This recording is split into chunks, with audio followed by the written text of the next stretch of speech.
வணக்கம். நான் உங்கள் ராமன். ஒரு நிர்வாகத்தை அமைக்க உங்களிடம் காசு இல்லாமல் போகலாம். ஆனால் ஒரு நிர்வாகம் அமைய, நிர்வாக கட்டமைப்பை உருவாக்க உங்களிடம் நிச்சயம் திறமை இருக்க வேண்டும். எந்த ஒரு நிர்வாகத்தில் நீங்கள் பணியில் அமர்ந்தாலும் முதல் 3 மாதங்களில் அந்த நிர்வாகத்தின் தலையெழுத்தை நீங்கள் மௌனமாக படிக்க கற்றுக்கொள்ளுங்கள்.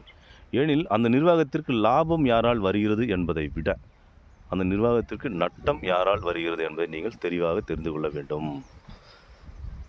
நான் எப்போதும் ஒரு இடத்திலிருந்து வெளியேறினால் நான் அமர்ந்து பணிபுரிந்த அந்த இடம் எப்போதும் வெற்றிடமாகத்தான் இருக்கும்.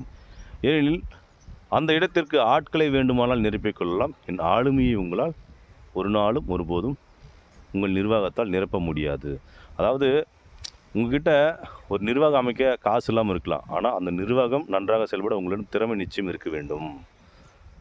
நீங்கள் எப்பவுமே சைலண்ட்டாக 3 மாதம் அந்த கம்பெனியில் என்ன நடக்குது அப்படின்னு சைலண்ட்டாக தெரிஞ்சுக்கணும். சரிங்களா? அப்போ தான் பார்த்தீங்கன்னா உங்களுக்கு எல்லாமே தெரியும்.